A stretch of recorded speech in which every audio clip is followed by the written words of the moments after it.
Alrighty, this day 3 on the Cold Bastard 20 quart camo, red and black cooler review.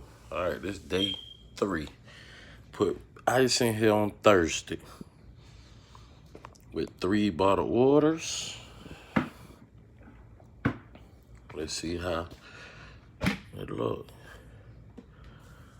Not bad. Not bad at all. So that's a little over 3 days. As you can see, got some water now. But you see, still plenty of ice. So it's doing pretty good.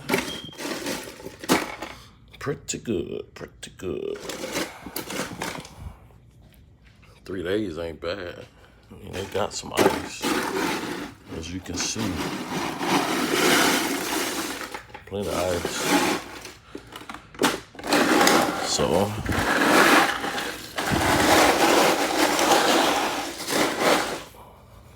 all right, day number 3 on the, little over 3 days actually, on the Cold Bastard 20 quart cooler review.